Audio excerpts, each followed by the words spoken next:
El acta de la sesión número 55 se da por aprobada. Por no haber sido objeto de observaciones, el acta número 56 queda a disposición de las señoras y señores diputados.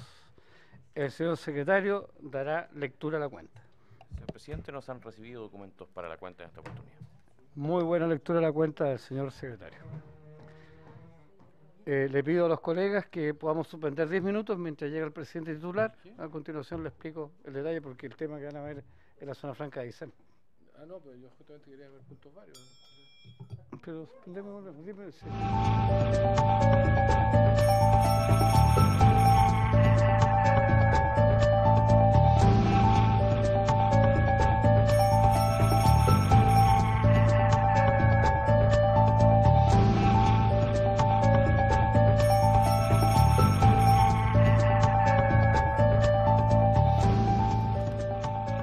¿Algo con respecto de la cuenta? No había nada. ¿No? Entonces, ¿no? Ya. El orden del día tenemos para recibir en audiencia. ¿Sí? Puntos varios. Disculpa. Sí, no se preocupe, presidente. Presidente, el otro de la sesión pasada hemos conversado, pero por tema de quórum, no sé si se habrá oficializado la consulta que queríamos hacerle al ministro de Hacienda respecto al cálculo del reajuste del 3,2% y la entrega de bonos para zonas extremas. Sí, tomamos el apunte en la última sesión, ¿Ya? pero estaba faltando el quórum, así que tomamos ahora el acuerdo. ¿Ah? ¿Tomamos el acuerdo? Sí, de acuerdo. Ya, acordado. No, gracias. ¿Está claro lo que es el acuerdo? Sí, no está anotado. Sí, No, si gusta lo repetimos, pero... ¿Ah? O sea, digamos, Sí. todavía no han dado la explicación respecto al tema del cálculo de bonos y del reajuste, los topes de eso, dado que ahora también salió una circular de impuestos internos, que todo lo percibido, la asignación de zona también es renta, ¿ya? Entonces lo que queremos hacer es que aclare el ministro de Hacienda hasta cuánto es el monto del reajuste de los bonos y si en esto se considera la asignación de zona. Esa es la nota que teníamos, así que esa es la nota que acabamos de acordar. ¿Algo más con respecto de puntos varios? ¿No? Ya. Bueno, hoy día para recibir en audiencia al señor Cristian García Castillo, es su persona. ¿Sí? Bienvenido.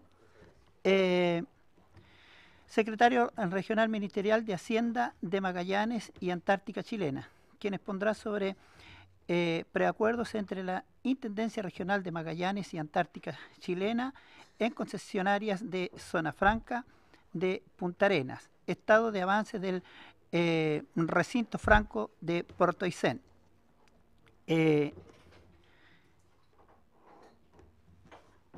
Entonces, este tema es lo que habíamos tocado en sesiones pasadas y queríamos, por supuesto, conversar con su persona con respecto de lo que pasa en Magallanes, que es lo que expresaba el colega Morano también, el colega Gabriel Bori, y lo que expresamos tanto el diputado David Sandoval como el propio mío, en el sentido de cuánto avanzamos con la zona franca de Aysén, y eso poderlo conversar con su persona para nosotros como comisión es del todo muy importante. Así que bienvenido. Y tiene la palabra. Muchas gracias por la recepción. Yo quisiera separar la exposición en dos puntos. Y es importante primero conocer cómo funciona la zona franca de Punta Arenas y ciertos preacuerdos que hemos alcanzado con la concesionaria. Y en segundo lugar, tocar específicamente lo que compete a Aysén, porque lo puntual de Aysén es que hay aspectos administrativos que se necesita hacer previamente para poder contar con recinto franco y finalmente también para materializar esa concesión. Pero es necesario también conocer cómo funciona la de Punta Arenas porque la de Aysén va a tener una mecánica de funcionamiento muy similar. Y también la importancia es que en realidad tenemos esta actual concesión en Punta Arenas lleva 9 años. Es un contrato que se celebró por 23 años a partir del año 2007. y ha tenido bastante conflicto. De hecho, han habido muchas denuncias en Fiscalía, ante el Consejo de Defensa del Estado, en la Contraloría, en los tribunales, entre los usuarios del recinto franco, que están agrupados en una asociación gremial que se llama Cámara Franca, y también con la concesionaria, donde además el Estado, representado por el intendente de Magallanes, también ha tenido ahí que responder una serie de requerimientos y levantar observaciones.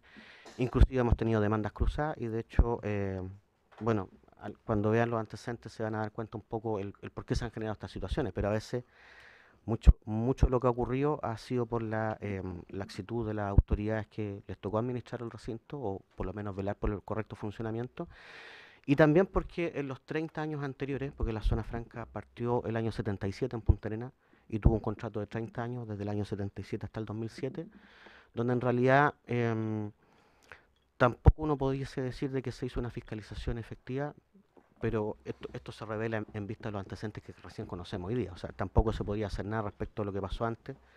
Solo como un detalle, en los 30 años que funcionó la concesionaria anterior, Parenazón Limitada, le pagó al Fisco de Chile por la concesión como precio un total nominal de 848 millones de pesos. Y nosotros este año, luego casi de 10 años de que se fue la concesionaria, en un largo juicio, donde llegamos inclusive a la Corte Suprema, como Fisco tuvimos que pagarle a esa concesionaria 4.800 millones de pesos. O sea, no hubo un buen manejo por un problema efectivamente quizás de cómo estaba hecho el contrato. Entonces, sí, por supuesto. Ustedes se recaudaron por concepto de concesión 800 millones de pesos. Nominal, sí, en los 30 años. Nominal, no real, nominal. Y usted en un juicio 4.200 millones de pesos. 4.800.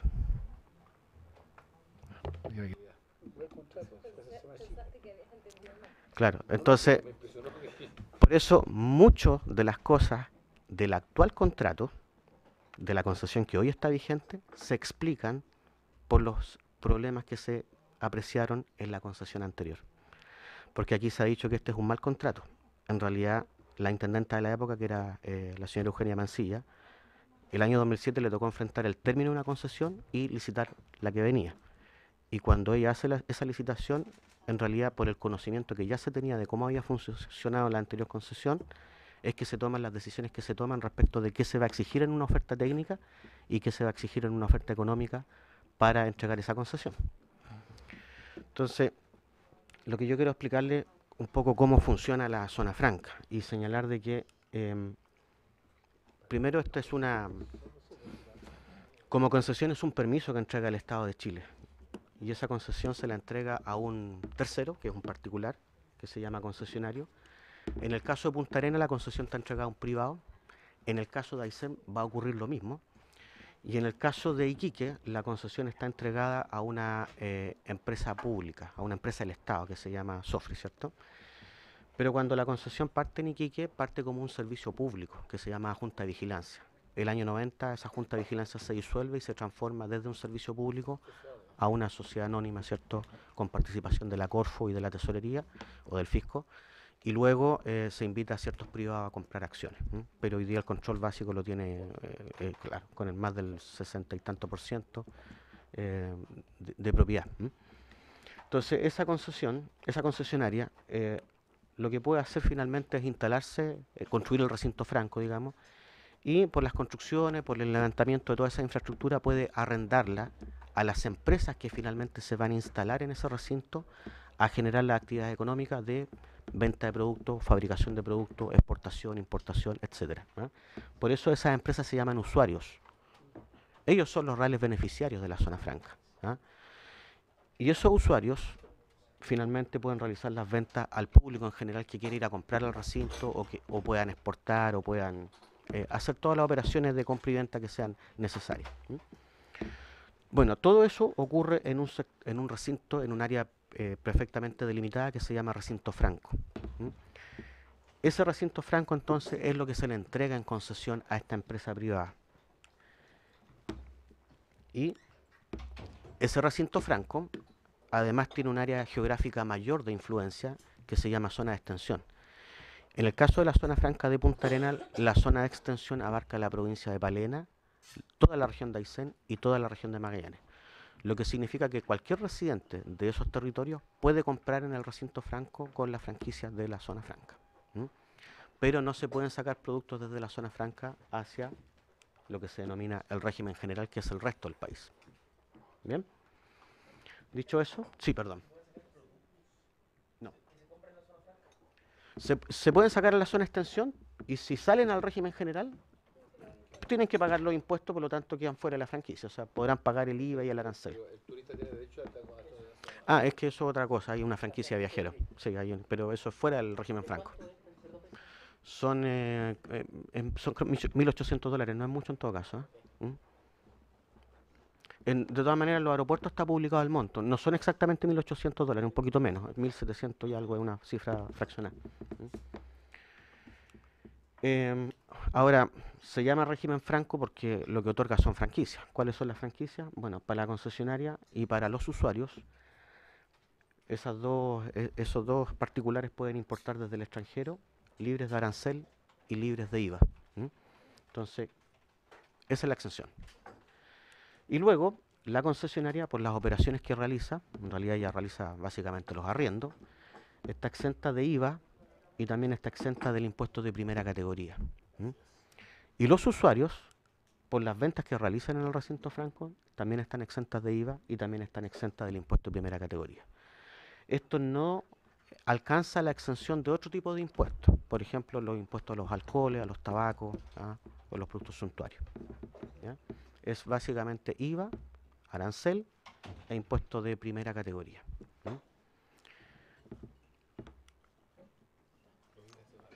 Ahí hay una lista de las normas aplicables. Si ustedes se fijan, la legislación es del año 77, o sea, está... Sí. ¿Puedes explicar el caso Lila y el impuesto al tabaco que ocurre en la práctica en algunos casos? Ah, claro. Todos estos impuestos de recargo, el ILA finalmente se traduce en mayor precio. O sea, lo que pasa es que el impuesto a los licores, el impuesto a los tabacos y todos los demás impuestos que funcionan muy parecido al IVA, lo que finalmente ocurre es que es el consumidor el que los termina pagando. O sea, es que nosotros hemos detectado, por eso que lo mencioné, porque en el pasado vimos situaciones de gente que vendía tabaco, cigarrillos, qué sé yo, y los vendía sin recaudar el impuesto que corresponde a los tabacos. La exención alcanza solo al IVA, pero no al impuesto a los tabacos.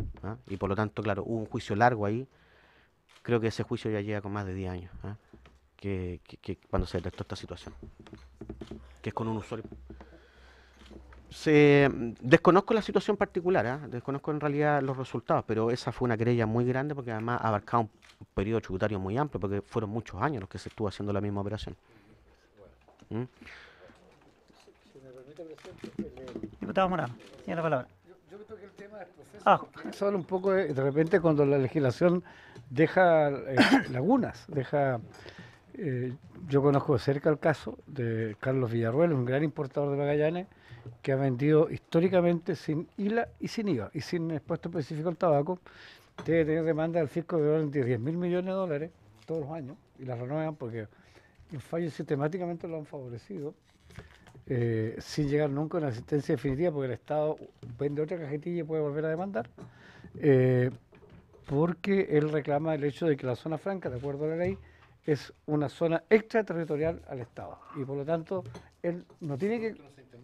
Exactamente, por lo tanto el que tendría que pagar el impuesto es la persona que toma la cajetilla de cigarro o los de alcohol y la saca fuera del recinto amurallado.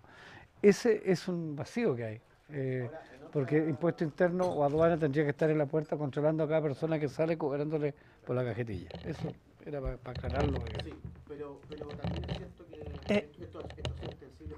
Encienda su micrófono. Ahí sí. Sí, perdón, esto ha sido extensible también incluso al etiquetado de producto, a la certificación de calefactores también, por ejemplo. Pero hemos tenido varios dictámenes de Contraloría que avalan realmente de que el recinto franco supone extraterritorialidad aduanera, pero es una ficción. Es una ficción exclusivamente para efectos de IVA y arancel. No es extensible para las demás obligaciones. Entonces, ese dictamen de Contraloría, la verdad que fue bastante decidor en el sentido de señalar de que los importadores están obligados al resto de las obligaciones que le corresponde a cualquier importador, porque la única exención que entrega esta zona franca es la de pagar el IVA y el arancel, porque supone una extraterritorialidad aduanera solo para esos efectos, no para todos los demás. Bueno, las normas aplicables a nuestra zona franca, y también va a ser para el caso de Aysén, están en estas leyes, ¿ah?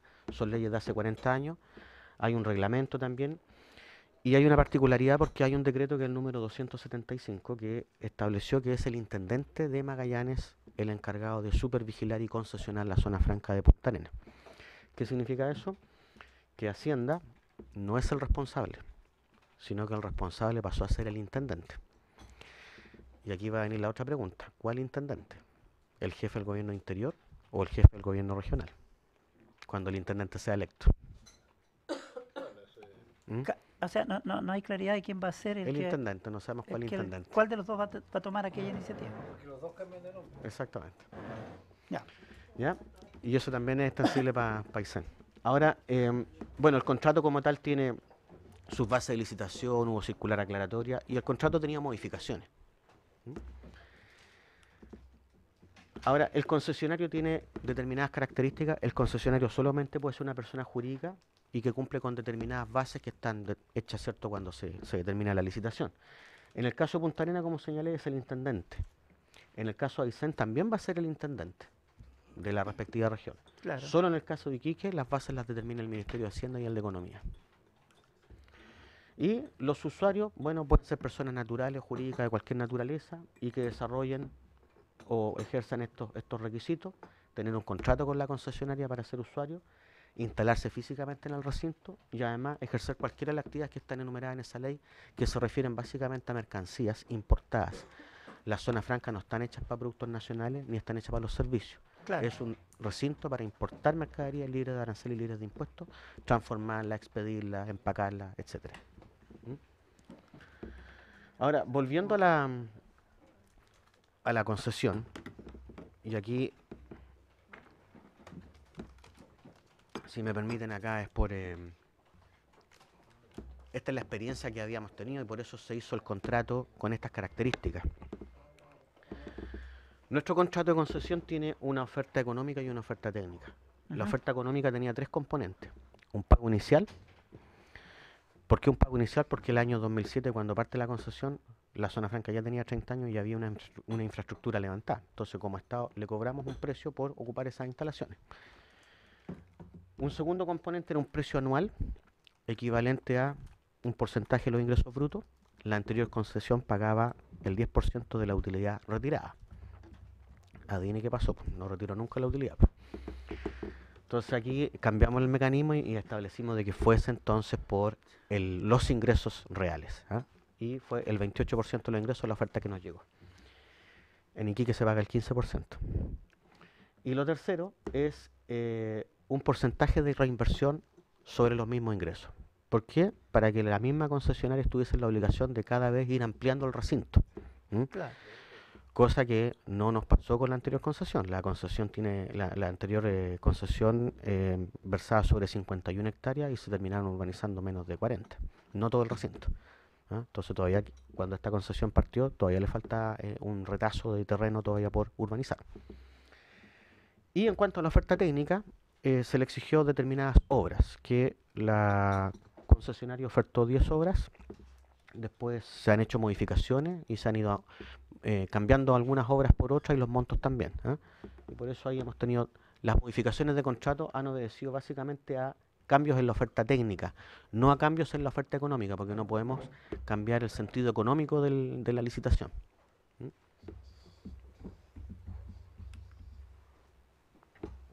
Ahora la arrendataria, o sea la concesionaria, perdón, ¿de dónde saca los ingresos para poder pagar todo eso? Bueno, de lo que genere a través de los arrendamientos, ¿ya? Y también del reembolso que tenga de los gastos comunes. En el fondo esto es un negocio inmobiliario para la concesionaria. Ellos lo que tienen que hacer es promover el recinto franco, generar la infraestructura y atraer inversionistas para que se radiquen dentro del terreno, ¿cierto? Y hagan también sus actividades económicas, cosa que le pague el arriendo. Como es una concesión, no se puede discriminar. Es decir, no se puede negar el acceso a nadie y tampoco se puede discriminar en cuanto a tarifa. Por iguales servicios, la concesionaria está obligada a cobrar los mismos precios. Bueno, estos recursos, al término de la concesión, todas las obras que están en el recinto franco, ¿cierto?, construidas por la concesionaria, pasan a formar parte del patrimonio del fisco. Y el precio de la concesión, esto es muy importante, en el caso de Iquique y de Aysén, va a parar a manos de los municipios. En el caso de Punta Arenas, va a manos del gobierno regional. ¿Ah? Entonces, fíjense que Aysén en el fondo es una zona franca que ha nacido como una especie de, perdón el concepto, pero de Frankenstein de varias leyes. ¿Ah? Mientras que Iquique es administrada o concesionada y supervigilada por Hacienda, el Ministerio de Hacienda, ¿cierto? Tiene lógica que los ingresos se repartan entre los municipios. Mientras la zona franca de Punta Arenas es supervigilada por el intendente, tiene lógica que los recursos vayan a parar a manos del gobierno regional. Pero en Aysén tenemos que el intendente es el encargado de supervigilar y quienes reciben los beneficios son los municipios, que también va a generar un eventual conflicto, así que hay que tenerlo también claro de cómo se van a confeccionar esas bases y si se hace participar a los municipios. Sí, claro. Ujú, Bueno, pero ahí dejamos algunos antecedentes ujú, en su momento con los parlamentarios y Ujú. con la comunidad, en donde los municipios tocaban, era la parte importante ujú. de aquella distribución. Y quedamos con un formato, bueno, el diputado David Sandoval en ese momento en ejercicio, Ujú. y nosotros desde la parte de la demanda, al tiro diputado Rocafull, de parte de la demanda dejamos estipulado que debería haber una Ujú. situación de buen reparto, ¿no?, en los Ujú. municipios, y incorpore a todos, no solo en municipios donde está la zona franca. Ujú. Así que, diputado Rocafull, inmediatamente diputado David Sandoval. No, agregar un detalle, o sea, cuando se dice que los recursos de los ingresos, o sea, en Punta Arenas los pagos en favor del gobierno regional, en Iquique también es de la misma manera. Lo que No, pasa es que no, el municipio. año 97, 98 se le solicita al gobierno, ¿cierto?, que eso sea distribuido entre los municipios y no en el gobierno regional, porque antes iban a engrosar el FNDR. Como Puede una ser. solicitud particular Ya. se pide. Ya. Por eso que esa diferencia. Ujú. Lo que también debería ocurrir, por supuesto, en Magallanes, me imagino. En- Profesora, ¿cómo le- No. un poco la historia nomás? Sí, diputado David Sandoval, tiene la palabra. Gracias, presidente. Bueno, solamente una salvedad, ¿eh? Ujú. Porque se plantea Ujú. la zona franca de Aysén como un hecho existente. Sí. Y dice ahí, ¿no es cierto?, no se ha destinado ni un peso porque la zona franca en la región de Aysén solamente existe como proyecto, como ley. Sí. Pero no se ha materializado formalmente la licitación de la concesión, Correcto. ni nada de eso. Ahora, la mayor dificultad, y lo que estamos viendo hoy día, la zona franca en su tiempo, cuando se implementaron esta zona franca a partir de la década del 70, Chile tenía altos cobros de aranceles prácticamente en todo. Ujú. Y tenía un gran sentido, ¿verdad?, en ese minuto, Ujú. implementar este tipo de áreas, de zonas especiales, de regímenes tributarios especiales. Ujú. O sea, los aranceles, los IVA y otros tantos más impuestos, claro, hacían enormemente atractivos y se crecieron particularmente, incluso más que la de Punta Arenas, la de Iquique, porque además está relacionada con una zona de mercado distinta. La de Magallanes ejerce una labor más bien comercial que industrial, ¿verdad? Comparativamente, me refiero comparando con la zona franca madre, la de Iquique. ¿Qué cosas deberían hoy día incorporarse para mejorar la competitividad de estos terrenos? Porque hoy día, como usted dice, está librado de los aranceles, prácticamente Chile tiene arancel cero con casi todo el planeta, entonces ya no tiene ningún efecto. Y la exención del IVA, hoy día cualquier particular que vaya a comprar algo, si lo paga al contado, que es lo que se paga por lo más en zona franca, no hay sistemas de crédito en zona franca, lo paga al contado. En cualquier lugar donde cualquier persona va a comprar en unas tiendas, lo más probable es que le van a hacer el descuento equivalente al valor del IVA. Entonces, ¿cómo perfeccionar ese tema, estas áreas, particularmente en las zonas extremas, donde tenemos que, además, este efecto que uno espera que tenga un sentido práctico? ¿Cómo darle nuevamente ese aire nuevo de competitividad a una instancia de esta naturaleza? Bueno, a ver, estas son leyes de hace 40 años cuando Chile era otro país también, porque hay otras cosas que la zona franca tenían que hoy día no tienen sentido. El libre cambio de divisa. Todo Chile hoy día tiene libre cambio de divisa, pero en esa época no. Los aranceles, como usted señala. Y además, la exención de IVA no necesariamente se traduce en una rebaja de precio para el consumidor porque finalmente el régimen franco compite con los que están fuera del régimen franco y por una cosa de competencia los precios se buscan. Y finalmente oferta y demanda es lo que determina la fijación de precios, no es porque tenga un tributo o no tenga un tributo. Ahora, esto está diseñado, la verdad que efectivamente en otra época de Chile y lo que conviene es actualizar. Nosotros como región de Magallanes, el diputado Morano lo sabe, Gabriel también lo sabe, el diputado Boris, ¿cierto? Hemos tenido largas conversaciones con varios actores y en esas largas conversaciones, que no es de ahora, sino que viene de mucho tiempo atrás, hemos nosotros recogido una serie de propuestas para perfeccionar estos instrumentos de excepción que aplican en Magallanes, porque en Magallanes no solamente está la zona franca, sino que hay otra batería de leyes adicionales. Claro, y lógicamente que hay que pensar hoy día, bueno, de que no todo es importar, fabricar y vender, porque finalmente hay servicios muchas veces que se prestan que no alcanzan en estos beneficios, hay productos nacionales que no tampoco están cubiertos con estos beneficios, entonces básicamente hay que dar vuelta un poco el instrumento y pensar más bien en el futuro y lo que realmente está ocurriendo en la economía chilena y no en el modelo que se pensó en los años 70, que ese modelo cambió después cuando se liberó la economía. Hoy día la fijación de precios la determina el mercado, todo el mundo puede importar y exportar, hay libre cambio de divisas, ¿cierto? Entonces son otros los factores. ¿Ah? Y quizás los factores de están más bien enfocados a ayudar en la inversión, en el inicio de la actividad, ¿cierto? Y en la madurez, pero cuando las empresas están montadas y son exitosas, quizás ya no tanto. ¿Mm? Por allá va nosotros por lo menos los planteamientos que hemos visto. ¿Ah? Yo sabía que tiene una mesa en Magallanes para análisis de todo este tema y todos los instrumentos de fomento de excepción. ¿Hay algún documento de eso elaborado? Nos gustaría a lo mejor como comisión poderlo conocer, ¿Sí? Porque en el caso de Palena y SEM sería de gran utilidad Sí. avanzar con ese tema. Lo mismo quería que De hecho, el Banco Mundial viene la próxima semana por segunda vez a Punta Arenas. También hemos trabajado con ellos y le hemos mostrado digamos, las ideas que tenemos. No estamos de acuerdo todos los actores con todas las propuestas, ¿ah? Pero en un 70% el documento que hemos diseñado está acorde. Falta ponernos de acuerdo en detalles del detalle. Diputado Morano, tenía... Dos cosas, a ver, un poco para contarle a los colegas de repente que uno de lo que le toca hacer.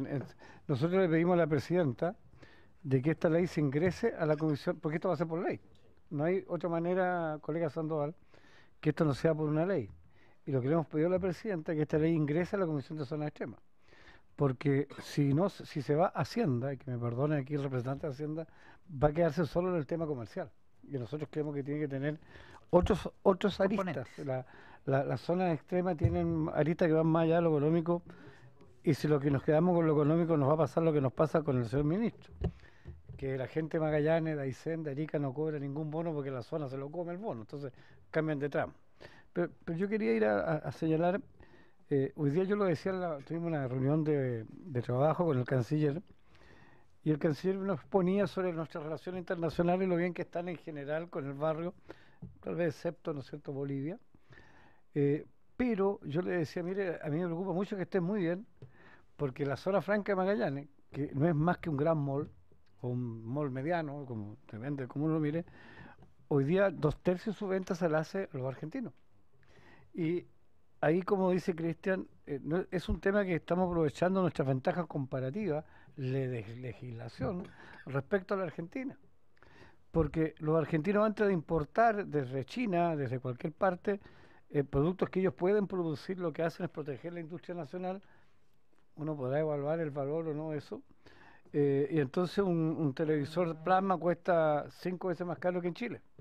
Entonces ellos lo compran en la zona franca, lo llevan, pagan, si es que pagan, los derechos aduaneros para entrar a la Argentina. Chile no les cobra nada para salir, ¿ya? Eso hay que tenerlo claro. Nosotros no cobramos por lo que nos compran, salvo el valor del producto. Porque si Argentina le pone un arancel de entrada, bueno, lo puede poner, pero políticamente es muy impopular y por lo tanto lo más probable es que no lo hagan. Es como cuando los chilenos íbamos a comprar combustible al lado argentino, al río Turbio, esencialmente, que está al lado, porque costaba 1/3, hoy día el combustible casi está al mismo precio. Entonces, yo quiero decir que el tema de los aranceles pasó a la historia. hoy día es una ventaja comercial porque nuestra legislación tiene la flexibilidad suficiente como para vender a los argentinos. Yo no quisiera pensar qué ocurriría con Magallanes si eso se determina. Hoy día, objetivamente, un tercio de la venta es para los magallánicos, 2/3 para los argentinos. Entonces el tema no es menor. Y aquí rebotan lo que ya se trató en esta comisión, que los argentinos están poniendo barreras para arancelaria con estos cobros que hacen a los camioneros, a la gente del turismo, y qué sé yo. Pero vamos por otro lado. Así es. Sí, sigamos nomás. Perdón, ahí sí. Sí. No, es que a cada rato vuelvo al mismo esquema para centrarme en eso.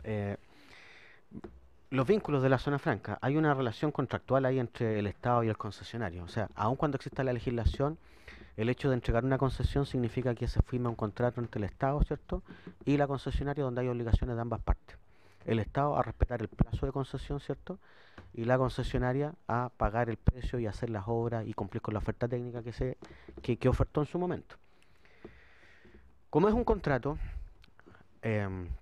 la desaveniencia entre las partes es competencia de los tribunales ordinarios de justicia, ¿eh? Pero de las partes. Claro. Y las partes son el Estado y la concesionaria. Los usuarios no son parte de este contrato y todas las reclamaciones que ustedes han escuchado, han visto en los diarios, ¿cierto?, que tiene que ver con presentación en Contraloría, en el Consejo de Defensa del Estado y en los mismos tribunales, inclusive en la Fiscalía, obedecen a los usuarios que son ajenos a este contrato. Son un tercero ajeno. No obstante, como el intendente es quien representa al fisco, y el intendente sí está sujeto a la órbita de control de la Contraloría, lo que determinaron los usuarios es hacer una serie de presentaciones en la Contraloría en contra del intendente regional por la negligencia de fiscalización. Esa es la acusación en realidad, ¿eh? Ahora, el vínculo que une a la concesionaria con los usuarios son contratos de usuarios, vale decir, el Estado no tiene relación contractual con los usuarios, es la concesionaria quien la tiene. Por lo tanto, como Estado nosotros no podemos a los usuarios obligarlo a cumplir con ciertas cosas del contrato, es la concesionaria quien tiene que obligarlo. No obstante, la ley determinó que existe una junta arbitral para donde forma parte el intendente para revisar las desavenencias que existan entre esas partes. Y como todo contrato es competencia de los tribunales ordinarios de justicia también resolver las desavenencias cuando no se logran acuerdos.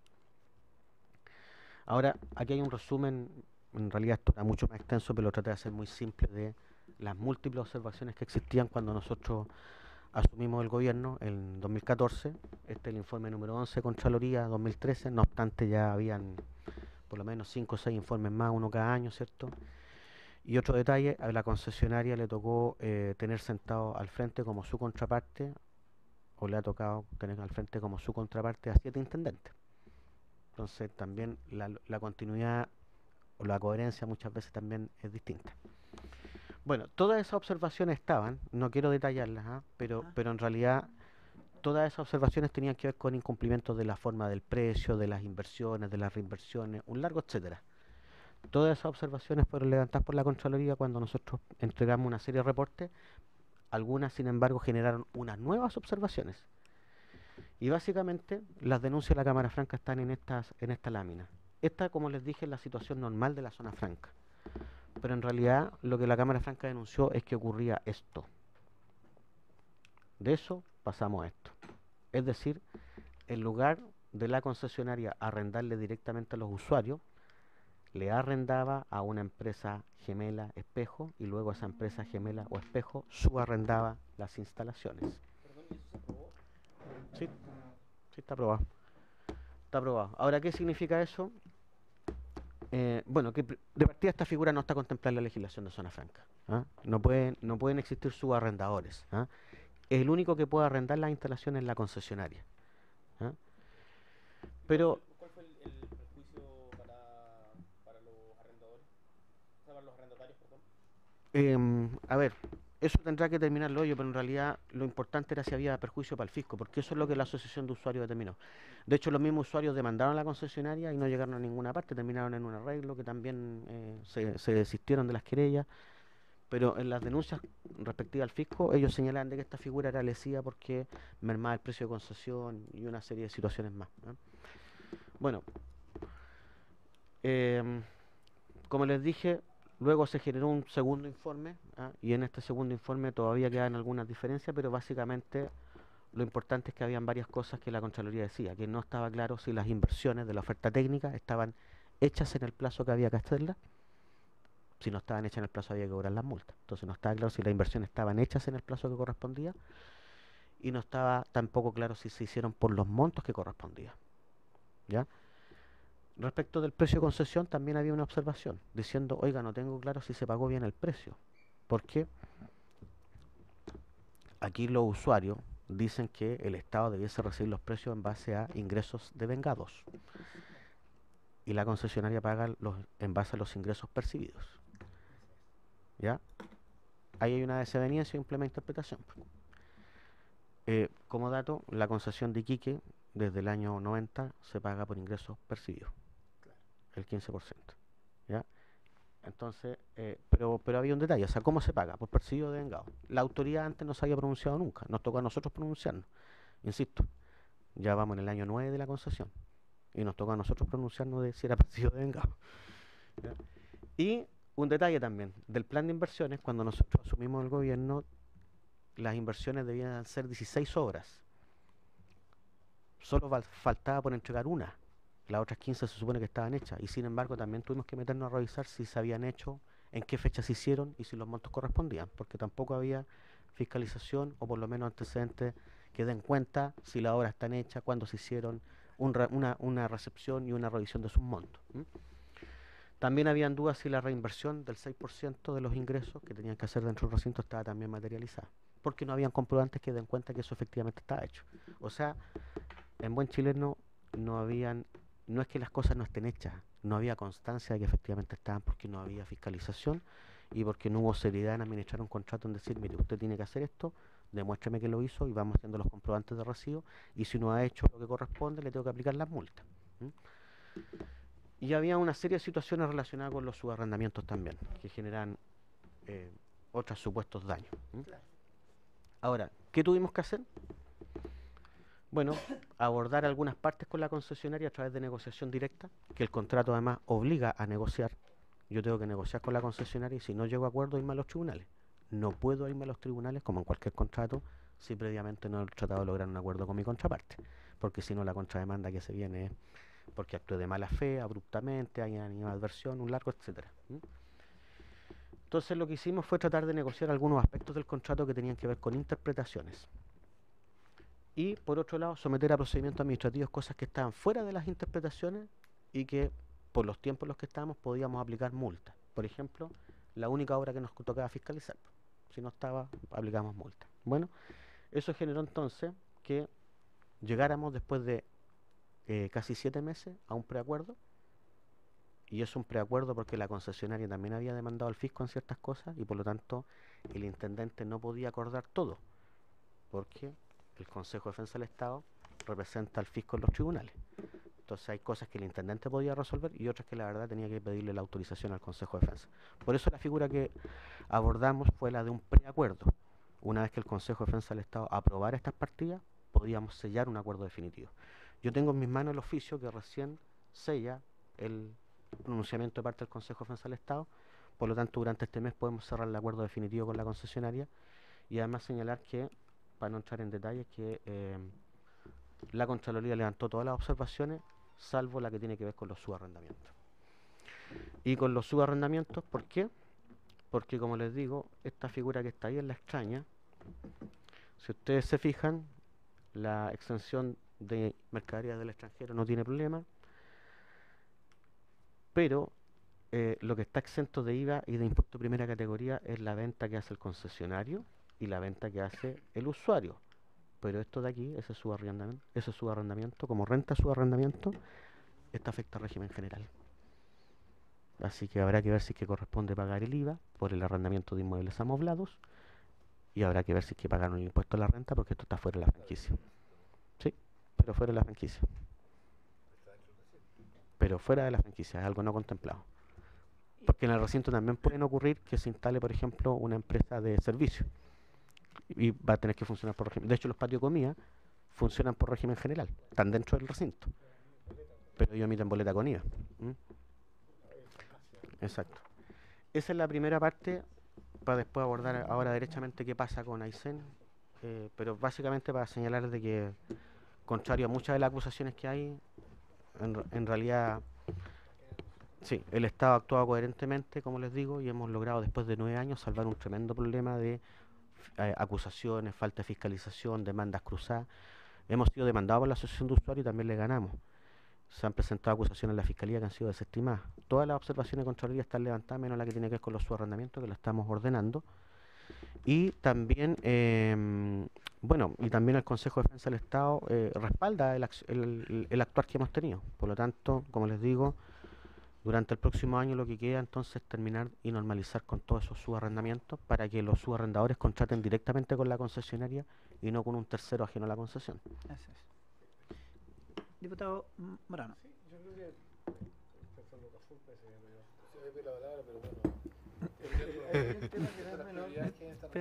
hay un tema que no es menor y que lo insinuó el CN, pero como no todos son de Magallanes, no tienen por qué darse cuenta de lo que se dijo. Dijo que las tarifas no pueden discriminar.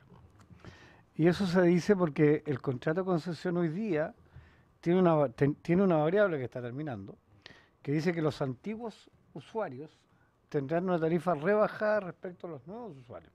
O sea, todos los usuarios que entraron a partir del día 1 de la nueva concesión, la concesión le fijó el precio que estimó pertinente y que informó las tarifas. Los concesionarios más viejos, usuarios más viejos, mantuvieron sus tarifas. Entonces, lo que generó todo este escalamiento de conflicto y llegar hasta un casi guerra local fue, creo yo, la incerteza de poder ejecutar el negocio. Los antiguos usuarios querían mantener este privilegio de pagar mucho menos por los arriendos, versus, ¿no es cierto?, lo que estaban pagando los nuevos, y los nuevos como que al principio engancharon, pero después dijeron, ¿sabes qué más? Nosotros estamos pagando esto y esto es un buen negocio. Entonces yo creo que el tema en parte es ese, y lo otro, bueno, lo que quede en el aire, lo que haya un conflicto legal, jurídico o administrativo, se tiene que resolver en los canales correspondientes. O sea, si aún mantiene esa observación la Contraloría, habrá que levantarla o recibir la sanción correspondiente. O sea, es así de simple. Y yo quiero sí hacerme parte y hacerme cargo de lo que señala el CEREMI respecto a una cosa. La zona franca existe el año 77. Estamos 40 años en zona franca. Recién en los últimos 5, por ser generoso voy a decir 5, se empezó a fiscalizar o a controlar, aunque sea parcialmente, la concesión. Antes era tierra de nadie. A partir cuando se llama la nueva concesionaria el 2007, pasa esto que dice Cristian. Yo fui parte del gobierno regional antes y nos daba rabia porque ¿cuánto fueron las ventas? 800 millones. Y van a pagarnos no porque nos retiramos utilidad este año. Y no pagaron nunca. Desde el año 77 al 2007, no sé si está el monto, 800 millones. Y aquí el enganche fueron, la primera cuota, 211 millones. Entonces hay que entender que estamos obviamente en un sector económico, local, regional, de capitales nuestro me refiero a la región, que se siente vulnerado, pero ellos también tienen un negocio que razonablemente no es posible tener en el tiempo. O sea, uno no puede pensar que va a hacer un negocio sin pagar lo que hay que pagar por ejercer el negocio. O sea, yo lo quiero decir, espero que no se judicialice más de lo que se ha judicializado y podamos avanzar y la zona franca crecer, compartiendo algunos criterios, otros los discrepo. Yo creo que los compromisos que hizo la sociedad administradora de construir un rodoviario en Punta Arenas debe haberse exigido y no permitirse el cambio como se permitió, porque, claro, aparecen más obras. Yo quiero que ojalá pudiera uno netear cuánto es en dinero la oferta inicial y cuánto es la oferta final. Y qué obra es más útil para la ciudad, para el entorno, para la comunidad, y qué obra es más útil para la administración. La construcción del rodoviario es casi una carga para la administración, que la cambien por bodega, la verdad que no tiene mucho beneficio a la concesionaria y no a la comunidad. Eso nomás. Diputado Rocaful. Muchas gracias, señor presidente. Dos temas que uno para una reflexión o o saber cuál es el rol que debiera haber cumplido la zona franca. Bueno, las zonas francas se dan justamente en zonas extremas con el fin de que pueda ser también una herramienta de desarrollo, Exacto. dada la lejanía, y como usted lo dice, en el contexto de hace 40 años atrás, cuando las distancias eran mucho más grandes, ¿no? Claro. El planeta es el mismo, pero las distancias eran Claro, más grandes. claro, y un fuerte proteccionismo en el resto Además, del país además. arancelario. Eh, Sin embargo, cuando comienza esta globalización, se suponía que estas zonas francas tenían que ir adquiriendo un Dinamismo. dinamismo, una experiencia y adecuándose al mundo, o sea, adecuándose a los tiempos, y por supuesto que en algún momento iban a poder tener la capacidad de generar otro tipo de negocio o otra forma de negocios. De hecho, la zona franca de Iquique hoy día tiene una infraestructura que le permite poder mirar hacia allá en algunas, mientras los mercados existen, mientras existen los paraguayos, porque Sí. la zona franca de Iquique vive por Paraguay. Perú y Bolivia también. No, Perú ya no ya. Mm. Perú tiene la zona franca de Tacna Sí. y por lo tanto ya no es, no está perdió ese mercado. Mm. Y lo otro, el tema que tiene que ver con Bolivia, hoy día ya Bolivia importa directamente sus mercaderías. Por lo tanto ya deja de tener sentido un poco la zona franca. Y me imagino que y además también este tema de las transnacionales o estos grandes retail que hoy día para ellos el IVA es un tema de competencia. Le bajo el margen, puedo bajar tanto que puedo Exacto. reventar a cualquier persona, a cualquier empresa. Por lo tanto, zona franca para ellos no es competencia. Y además tiene que ver con este sistema de crédito. O sea, uno va a una casa comercial y lo que menos pueden venderle es al contado. Y si usted tiene tarjeta, esto se vende al contado, si no vale el doble. Entonces uno compra la tarjeta o tiene la tarjeta y es la manera de... Es como hoy día la pulpería 2.0, ¿no? Claro, o sea, entonces la ficha hoy día tiene el plástico, uno no puede comprar con plata. Sí. Pero bueno, es un tema aparte que algún día vamos a discutirlo. Es parte de la reflexión, fíjese. ¿Ah? Es parte de la reflexión. Sí, no, entonces claro, a lo que voy yo, hoy día las zonas francas, si no son capaces de tener otro componente, aparte que hoy día todavía es conveniente para Punta Arenas, debe ser conveniente incluso para Iquique, y por supuesto para Arica, hoy día se le debería exigir otro componente. Otro componente, porque ¿qué va a pasar con estas zonas francas? Llega un momento dado que este negocio va a ser inviable, van a entregar y se van a ir y punto. Y aquí vamos a poner una lápida, aquí ya hacen los restos de lo que fue alguna vez la zona franca.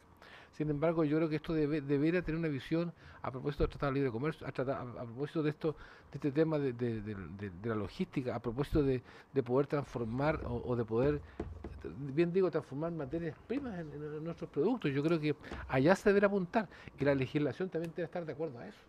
¿Ya? Debe estar de acuerdo a eso porque la zona franca hoy día como están los aranceles y hoy día como está la competitividad, yo no tengo para qué. Yo me quiero comprar ese computador, lo compro directamente por internet a China.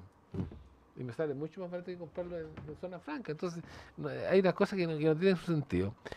Y lo otro tiene que ver, perdón, para concluir ese tema, y por eso digo yo, acá debe haber otro componente, y el componente que tiene que ver es la innovación. Es decir, cómo yo le entrego la concesión por 10 años, pero usted cómo me ofrece una alternativa de desarrollo respecto a esto, dentro de los próximos 10 años. Es decir, algo algo tiene que quedar. Y por otra parte, de verdad que me llama la atención este tema tan así de que nadie controló. O sea, nadie se fijó nada y todos decían iban a retirar las utilidades, pero nadie controla nada. O sea, aquí hay una contraloría porque eso está concesionado, pero es del Estado. Sí, perfecto, sí, está bien, pero por favor, 77, 80, 90, 2000, 2010, entonces, ¿cuándo eso se paró? O sea, ¿cómo? No, pero ahora, pero la Contraloría no existe desde ahora. No, pero me llama la atención, si no estoy culpando a nadie, Juan, por favor. Lo que estoy diciendo es que los mecanismos de control que habían, acá hay omisión de control. Sí. Una. Y en segundo lugar, si bien es cierto que esto es zona franca, esto no quiere decir que la empresa que administraba la zona franca es una empresa que estaba también supeditada a impuestos internos. Es decir, cuando... Es que el punto no va por ahí. no, es que pasa lo siguiente, y a dónde quiero llegar yo. Esta empresa decía, a veces hubo utilidad, a veces no hubo utilidad, hay obras, no hay obra. Ustedes hablaron de 16 obras de la nueva concesión. Entonces tuvieron que comenzar a chequear. Perdón, los gastos, la inversión tienen que ser controlados por impuesto interno. Si me permite. ¿Ya? Lo que pasa es que el rol de impuesto interno es materia tributaria, esto es materia contractual y la contraparte es el intendente. El intendente tiene que decir, está la obra, tráigame la factura, demuéstremelo. Y eso fue el trabajo que recién hicimos ahora, en esta administración. Antes no se hizo. Y respecto del tema de las utilidades, ¿qué significa eso? Que si puede tener utilidades, pero si no las retira, no paga. Si las retira, paga. Y puede también retirarla por la vía de la reinversión. Y en ese caso tampoco paga. Diputado. Quiero concluir, no me aclare nada, señor Morano. Lo que quiero concluir, quiero concluir de verdad es que se asume una pasividad en esto tremenda. O sea, a mí, yo vivo a 3.000 kilómetros o 4.000 kilómetros, digo que me interesa, pero me interesa porque yo creo que gran esperanza de los habitantes del territorio estaba cifrado en poder tener una palanca de desarrollo, y al final fueron estafados todos los habitantes de Magallanes. O sea, ese es un tema que de verdad que una empresa entregó 800 millones de pesos y después tienen que pagarle 4.200 millones de pesos. 4.800. Algo pasó, algún mecanismo falló. Eso, presidente. Y gracias, diputado Rocafort. Diputado Juan Morano. A mí no me gusta hablar de personas que no están ya en esta tierra, pero para que entienda por qué no se fiscalizó el colega. El contrato se hizo en 1977. El jefe de planificación de la región de Mañana, que se llamaba de plan, era el señor Juan Enrique Matson, que una vez que preparó este proyecto se transformó en el primer gerente de Zona Franca, con un contrato entregado directamente a los bancos Chile y O'Higgins. Y ese contrato establecía lo que establecía. Y entre las cosas que establecía lo que nos acaba de decir el Ceremi, que solo se verán obligados a pagar concesión si hay utilidades retiradas, que tampoco es tan extraño cuando uno mira la legislación chilena, que dice que tú pagas, claro, que tú pagas y retiras y no, ya. Entonces, aquí no hay desidia de la autoridad de la época que no quisieron fiscalizar. El contrato estaba establecido así. Sí, ¿por qué parte de la fiscalización en el 2008, digamos, cuando se hace el nuevo contrato? Porque ese contrato, como muy bien lo señaló el Ceremi en la exposición, parte con la mala experiencia anterior. Con la mala experiencia anterior. Porque ya teníamos clarito qué pasaba. Por lo tanto, el Ceremi de Hacienda no es el gerente de la Zona Franca. Si para qué hay que decir las cosas como son. Entonces, aquí el tema no es menor. ¿Cómo? José Menéndez parece. No, en serio, sí, Mario me nombraba por el presidente de la época. Pero yo quiero señalar un solo detalle además. No.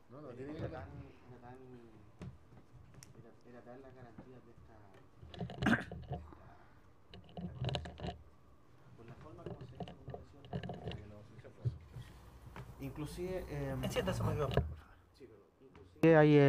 hay quien por ahí, un intendente, trató de extender la concesión por 30 años más sin licitación pública. O sea, no se sorprenda, insisto, si lo que le estoy diciendo es real. Cuando le digo que el Estado fue laxo, y por lo mismo lo que tuvimos que hacer ahora es apretar, pero tampoco uno puede ir en contra de los actos propios del Estado.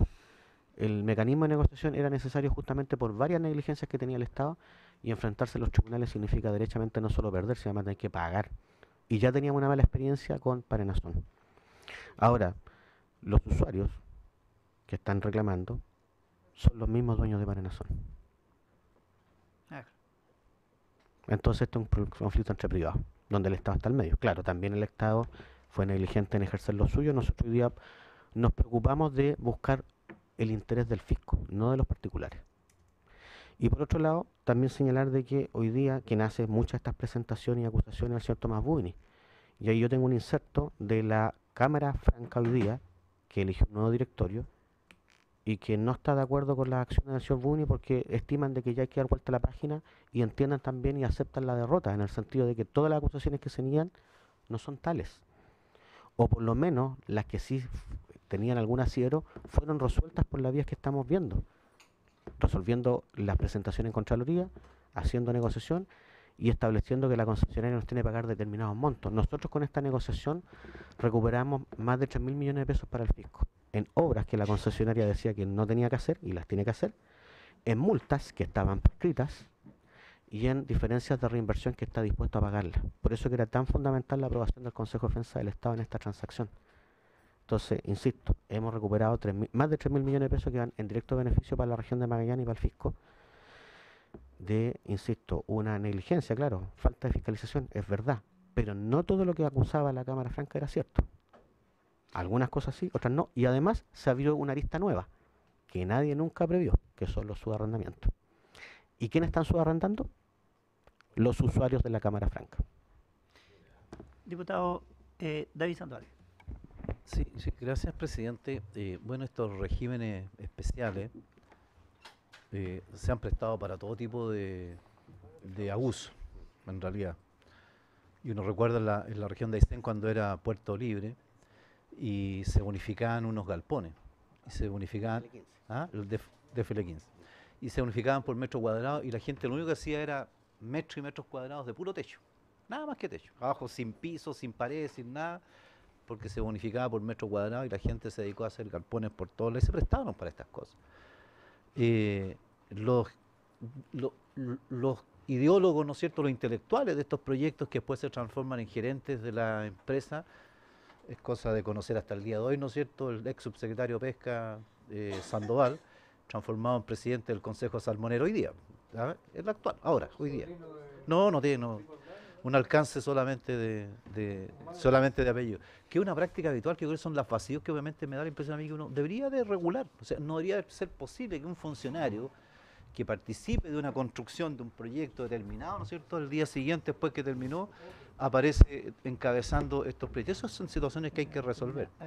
Porque también está al otro lado de la moneda, ¿no es cierto?, con todas esas dificultades, con todas esas limitaciones y con todos esos problemas, distinto sería Punta Arenas si no hubiese tenido esa zona franca, con todos esos defectos. Con todos esos defectos. ¿Ya? Cuando yo me acuerdo, cuando nosotros no teníamos zona franca, perdón, diputado, cuando yo recuerdo que no tenía zona franca, y si alguien decía, mira, oye, en Santiago una cuestión te cuesta 100, para llegar a Coyhaique cuesta otros 100, 200, y para llegar a Cogra, no me acuerdo, otros 100 más. Entonces, de alguna manera también estos mecanismos, con todas las debilidades, contribuyeron obviamente a potenciar esas comunidades. Iquique no sería Iquique si no tuviera la zona franca. Recién me decía Renzo, y son 30 y tantos mil personas que dependen de la zona franca. ¿Qué haces con esa gente? No sé cuántos trabajarán en la zona franca y no han llenado de vehículos, ¿verdad? Chatarra de vehículos también, es verdad. Pero ha sido un aporte. Yo creo que las debilidades del sistema, obviamente, y qué bueno que expresa el CEREMI como lo plantea el Estado. Porque vieron del 77 al 90, 13 años, y del 90 hasta el 2007, otros 17 años, para haber podido... Sí, está bien, pero tú sabes que muchas cosas también se pueden... Independientes, yo creo, para no quedarnos en la cosa mezquina, sino que también que efectivamente hay una situación que hay que corregir, que hay que resolver, y fundamentalmente hoy día, mirando para adelante, lo que hay que corregir es cómo esos recintos de zona franca al final se transforman realmente en un beneficio para la zona. Sí. Voy a... Entonces, sí, adelante. Perdón, que voy a reservarme cuando vuelva el diputado para poder... sí, porque es que quiero responder el tema de... El mundo ya no tiene zonas francas, tiene zonas especiales. Y lo quiero decir al final de la presentación, por favor. Impecable. En cuanto a Aysén, para ir avanzando... bueno, la lámina ya la expliqué, ¿cierto? Es casi lo mismo que Punta Arenas en cuanto al funcionamiento. El Estado entrega la concesión, ¿cierto? Los usuarios se instalan ahí, hay un recinto franco. Y Aysén hoy día ya tiene una ley, pero lo que falta efectivamente es armar el recinto franco. La zona de extensión en el caso de Aysén va a ser toda la región de Aysén. Por lo tanto y también Palena. Por lo tanto va a haber una duplicidad de zonas de extensiones. Palena y Aysén van a ser zonas de extensión de la zona franca de Aysén y también de la zona franca de Punta Arenas. ¿Ya? Y, como expliqué yo, una concesión versa entonces sobre una oferta económica y una oferta técnica. Lo que hay que definir entonces es qué componentes. Pero partimos de la base que ya, disculpe, partimos de la base que ya tenemos el terreno y todo aquello Sí, que correcto. ya está, Por eso, que es el primer paso, ¿no? Aysén ya tiene terreno. Ya. Lo que falta ahora es ese terreno, por una vía administrativa, declararlo recinto franco, que voy a explicar un poquito más adelante Ya. por qué es lo que falta. ¿Ah? Pero también, en este intertanto, hay que ponerse de acuerdo de qué vamos a colocar en la oferta económica y qué vamos a exigir como oferta técnica. ¿Ah? O sea, nuestras bases de licitación significan un componente técnico y un componente económico. El componente económico finalmente es el precio. Yo ya expliqué que en el caso de Punta Arenas lo que pedimos fue un pago inicial, un precio anual y reinversión. Aysén está partiendo. Pago inicial no sé si se va a exigir y si tiene sentido. Porcentaje de los ingresos, no sé. Insisto, eso la propia región tiene que resolverlo. ¿Ah?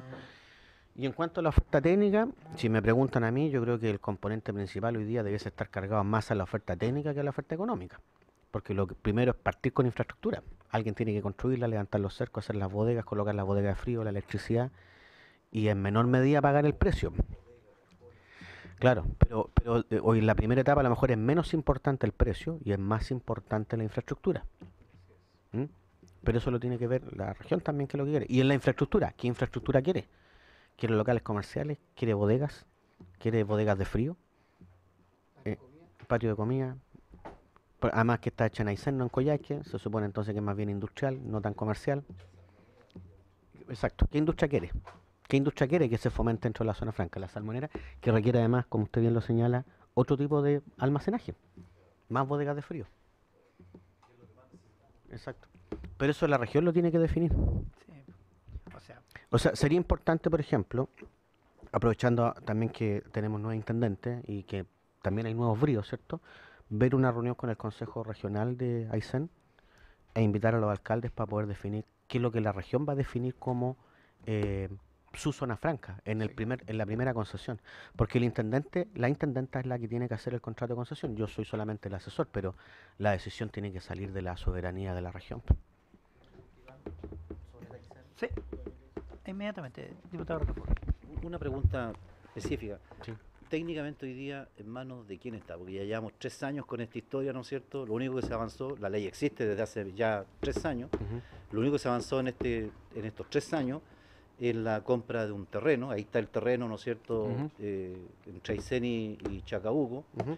Pero ¿quién tiene a cargo técnicamente la licitación de la concesión hoy día? ¿Qué seremía? ¿Quién está a cargo técnicamente de preparar la base? ¿Cuándo se licita este proyecto? Que es lo que preguntan toda la gente en Aysén, ¿no es cierto? ¿Cuándo se licita? O sea, ¿en qué minuto ya pasamos a la etapa B y dejamos de hacer la historia? A ver, primero para licitar tiene que tener que licitar.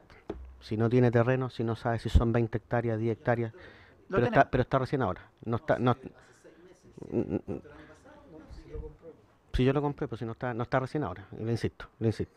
Entonces, si no tenemos terreno, si no sabemos si van a ser 20 hectáreas, 22 hectáreas, 20 hectáreas, ¿en qué sector queda? ¿Qué vamos a licitar? Si no tenemos claro qué le vamos a exigir al oferente, porque no tenemos claro sobre qué va a versar la concesión. O sea, lo primero era tener el terreno. Yo sé que la legislación es de hace mucho tiempo, pero hay todo un procedimiento administrativo antes de poder plantearle a algún particular que se haga cargo de una concesión de un recinto que no existe. Tiene que existir primero el recinto. Compramos, como le digo, el terreno luego de primero haber hecho varias licitaciones. Se hicieron 2 licitaciones donde resultaron fallidas las licitaciones. Las que la primera fue fuera de base, pero se hicieron 2 procesos reales donde llegaron oferentes. Esas a pesar de que llegaron oferentes, las ofertas declararon inadmisibles porque no cumplían con los requisitos técnicos. Finalmente lo que se hizo fue comprar 3 retazos de terreno que eran colindantes, se compraron y no me voy a adelantar todavía. Se compraron, perdón, y se fusionaron. ¿Ya? O sea, recién el terreno va a estar disponible durante este mes de diciembre para destinarlo a los fines de la zona franca. ¿Ya? Cuando se compraron los terrenos. Pero entre... Es que... No, ya se fusionaron. Insisto, ya se fusionaron. Ahora, ¿dónde está el punto? Usted me pregunta quién es el responsable. Esa lámina lo dice. Ya.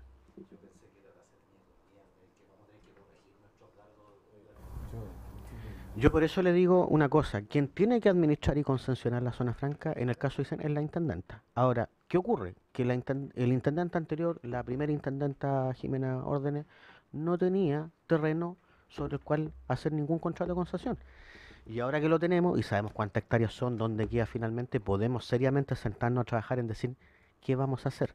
Vamos a exigir más oferta técnica, más oferta económica. Ya No no sé- tenemos excusa para no avanzar entonces. Sí, pero el punto es que primero hay que saber dónde va a estar y cómo va a estar y cuántas hectáreas son, porque si no estamos licitando una cosa en el aire, pues. Pero tú dices que, agua, no tiene agua. tú Exacto. dices que ya está. Ya Ahora está. sí, pues. Ya. Entonces ahora es el momento de juntarse Por con eso el digo que no tenemos excusa para no avanzar. Claro, claro que sí, no tenemos excusa para no avanzar. Ya, Pero cuando me preguntan quién es el responsable, la ley está clarita. ya. No es Hacienda, ni es Economía. Nosotros asesoramos, pero no podemos tomar la decisión de vamos a colocar este precio y vamos a colocar esta infraestructura. Esa decisión debe ser soberana. Habría que preguntar también en el Consejo, insisto, con los alcaldes. No se olviden además que, y lo señalé, los ingresos de la zona franca por la concesión van a parar a manos del fisco. No es el mismo caso de Punta Arenas. O sea, perdón, de los municipios. De los municipios. Está además... Y no es lo que acordamos. Pero ¿Ah? eso fue... Ah, Sí. ya. Ya. No es lo mismo. Entonces, por lo tanto, tienen que hacer participar a los alcaldes. Por supuesto. Bueno, ahí está la distribución que se hace de los ingresos entre los municipios, que está señalada. 20% para Aysén sería, 20% para Coyhaique y el resto entre las demás comunas de la región. ¿Qué etapas hay? Ahí está bastante sucinto, pero primero se dictó la ley en el año 2013, después hubo un informe del Ministerio de Obras Públicas, porque además la ley no dice que Aysén es zona franca. La ley dice cuáles son las condiciones geográficas para cuando un territorio se pueda establecer zona franca. Lo que hubo que hacer después es demostrar que existían esas condiciones geográficas para que la zona franca sea apta en Aysén. Sí. Y hubieron razones técnicas para realizarlo de esa manera, ¿no es cierto? Porque la definición que hace la ley es de un territorio con tales características Ujú, que no existe otro, salvo quizás, pero que no era región, ujú. las islas, Sí. ¿ya? Y era un poco para evitar que mañana, no sé, el norte del altiplano hiciera una zona franca. Claro. Pero tampoco la ley definió de una primera vez, oiga, que Aysén sea zona franca, insisto, porque eso de no definirlo directamente en la ley y colocar todos esos trámites significó que recién,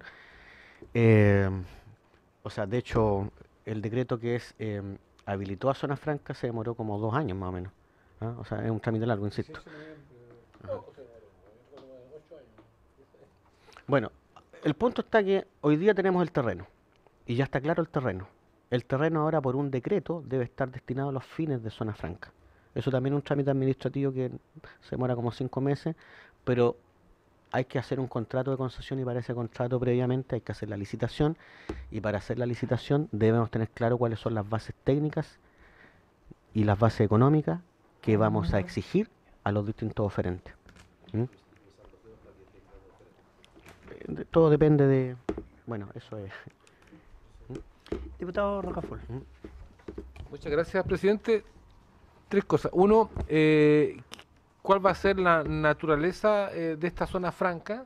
Creo que eso es un tema importante. Si va a ser realmente una palanca de desarrollo. Porque si vamos a copiar lo mismo que hoy día existe, no tiene ningún sentido y eso va a quedar muerto en el tiempo. Por lo tanto, yo creo que eso es... es el modelo de negocio que se va a dar en ese sentido debe ser primordial, porque si no, eso es capaz que se declaren desierto una, 2, 3, 4 veces, o va a ser simplemente una feria con ciertas franquicias, nada más que eso. Por lo tanto, yo creo que se le debería dar énfasis a eso, y ahí debería haber una asesoría desde el nivel central respecto a esto, de buscar una forma de cómo se puede potenciar los productos que ya tiene. O sea, digamos, Aysén puede producir ciertas cosas y la zona franca le ayudaría justamente, debería haber un complemento, ¿no? Si me Sí. permite interrumpir. A ver, yo lo señalé al principio, yo creo que estas leyes son de hace 40 años. Aysén, si me permite la sinceridad, pidió una zona franca. Y las zonas francas están hechas para productos importados. Magallanes ya no quiere zona franca. Magallanes está pensando en otra cosa. Hoy día el mundo ya no tiene prácticamente zonas francas, en lo que han evolucionado las zonas francas son en zonas especiales, zonas económicas especiales. Y lo que se permite en esas zonas económicas especiales es que determinada localidad, un área geográfica determinada, pueda instalarse empresas con cierta de determinada actividad económica con ciertas franquicias, pero no obedeciendo a un recinto franco, sino al área geográfica. Y luego no obedeciendo a transformación de productos, sino a cosas propias de la zona. Por ejemplo, la instalación de hoteles. No se pueden instalar hoteles por zona franca. Por ejemplo, la venta de productos, como usted señala, que sean productos propios de la zona. No sé, a lo mejor los corderos, ¿cierto? Los salmones, por decir algo. Eso en la zona franca no se puede hacer. Usted tiene que traer producto importado, transformarlo y venderlo. La zona franca tiene otra lógica por ley, porque fue hecha en otra época económica. Entonces, por eso que hablamos de la evolución. Totalmente de acuerdo. Y yo o sea, a ver, hace 40 años las cosas eran distintas. Lo que pasa es que tenemos que actualizarnos. La Y legislación, también se claro. tiene que actualizar este tipo de negocio que tenía ciertas ventajas sobre otras regiones, justamente por estas franquicias. Sin embargo, yo creo que hay que buscar maneras de cómo podemos modificar o cómo podemos hacer más funcional para el desarrollo de una región estos espacios que le llaman zona franca, que tienen que ver con que estén libres de impuestos, ¿ya? Pero también tenemos que adecuarlo y no tenemos que decirlo, esto es lo que ustedes pidieron, por lo tanto esto es así y tienen que quedarse con este traje que es así. Yo creo que los trajes se pueden cortar, se pueden reparar, se pueden achicar, se pueden agrandar. Por tanto, a mí me parece que eso hoy día sería de una tremenda irresponsabilidad por parte del gobierno, señor presidente, que se implementara una cosa que ya ustedes lo pidieron así, punto. No sé, es que esto es súper complicado, es súper complejo. Creo que sería una burla justamente para la gente del este. Y lo segundo es que yo creo que aquí hay herramientas que se pueden ayudar desde el Parlamento. Creo que hay complementos que se pueden hacer justamente para poder mejorar el modelo de negocio desde el Parlamento, obviamente con una propuesta del Ejecutivo, no lo podemos hacer nosotros por sí solos. Y yo creo que hay experiencia en el mundo donde podemos acoger y recoger para poder ayudar a esto. Y lo otro, que no es menor en detalle respecto a la administración o la responsabilidad, es que, por ejemplo, estas concesiones de zona franca son administradas por los intendentes siempre y cuando se les entreguen estas facultades extraordinarias desde el nivel central. Decreto, resolución, qué sé yo. Es la única manera. ¿Ya? De hecho la tiene, Claro. inclusive es tan así que el intendente no tiene superior jerárquico para efecto de la zona franca. Por ejemplo, han puesto una serie de recursos en el Ministerio del Interior y son todos no al lugar, insisto, porque el intendente no tiene superior jerárquico para efectos de la zona franca, para otras cosas sí. Por eso mismo. Entonces, yo creo, señor presidente, en esas dos cosas. Esto nos debería venir acompañado de un modelo distinto, porque si no vamos a replicar algo que hace 40 años sí era negocio, pero hoy día no tiene ninguna trascendencia y que ya están llegando a su fin. obsoleto el instrumento. Están obsoletos. Por lo tanto, yo creo que estos instrumentos tienen que ser mejorados con otras cosas. Lo que usted dice, Seremi, de repente no necesariamente el lugar físico es lo que va a ser zona franca. De repente yo podría tener espacios como un hotel, por ejemplo, que prestara un servicio de zona franca a través del servicio de hotel. La exención del impuesto a la renta. por ejemplo. Claro, yo creo que hay que es una cosa y eso, bueno, eso por eso les decía, ¿cuál es un producto ahí? El turismo es un producto de ustedes. El turismo es un producto de ustedes. Por lo tanto, ¿cómo yo adapto, cierto, este tipo de franquicia a cosas que hoy día existen que antes no existían? Eso nomás, señor Ya, presidente, gracias. Perdón, Presidente, si me Yo- permite, Sí.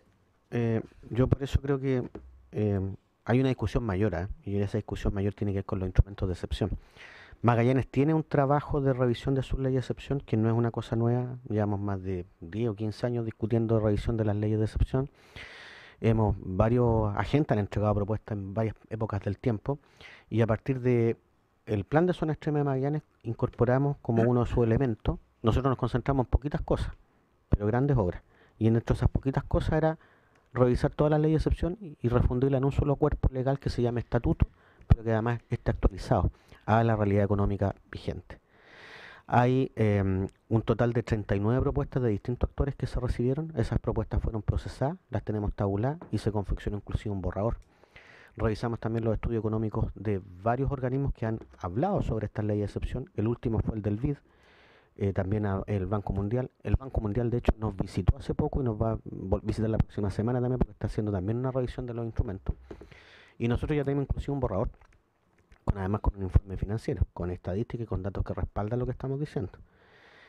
El punto está que, insisto, tenemos una discusión interna entre los actores para decir este finalmente es el producto que queremos para Magallanes. Otra cosa es después la ayuda que vamos a pedir tanto en el Ejecutivo para que se ingrese como ley y por supuesto acá en el Parlamento para que ustedes la conozcan y la voten.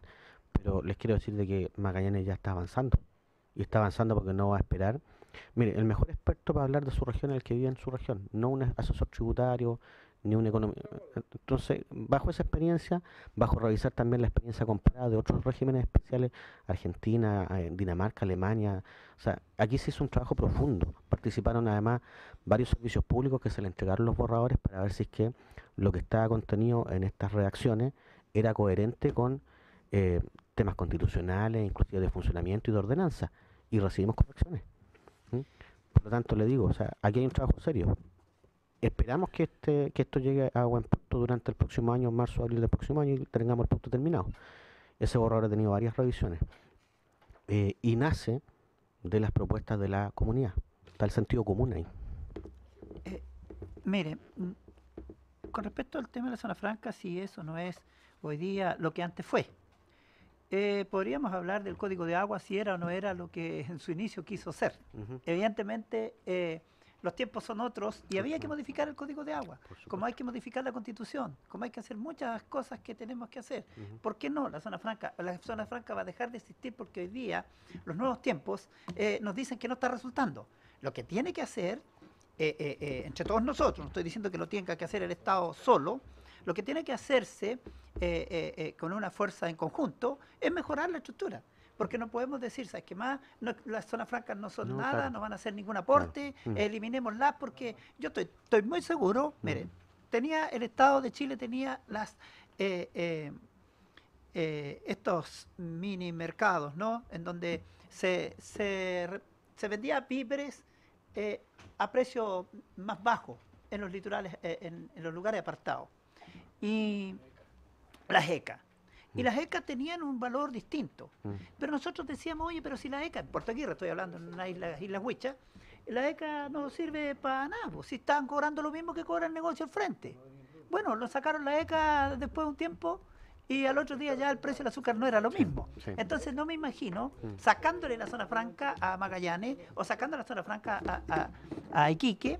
Entonces, y vamos a ver qué razón de ser tiene el mercado y cómo se comporta. Entonces, creo que lo que tenemos que hacer, en definitiva, es modificar la estructura de la cual estamos, adecuarla a los nuevos tiempos y darle un andar jovial, es decir, un andar joven, actualizado.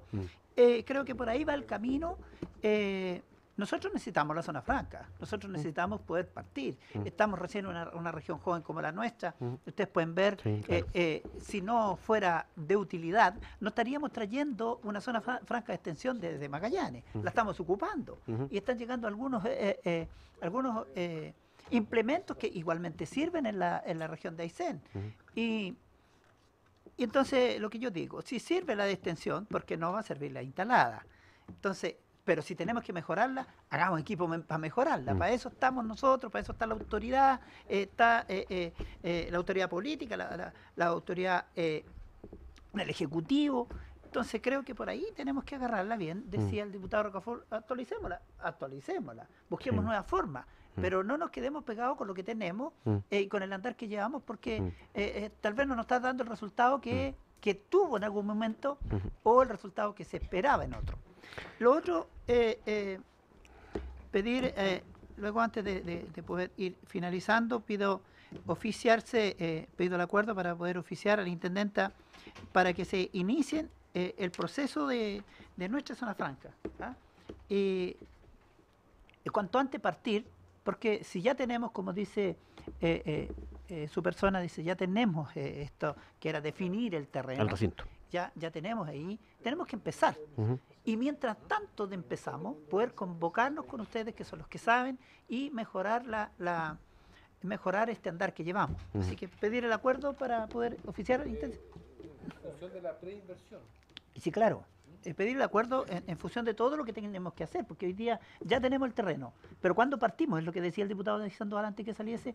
Decía, ¿cuándo partimos? ¿Partimos mañana? ¿Partimos pasado? ¿Cuándo? Entonces, esa certeza... La pregunta es ¿para dónde partimos?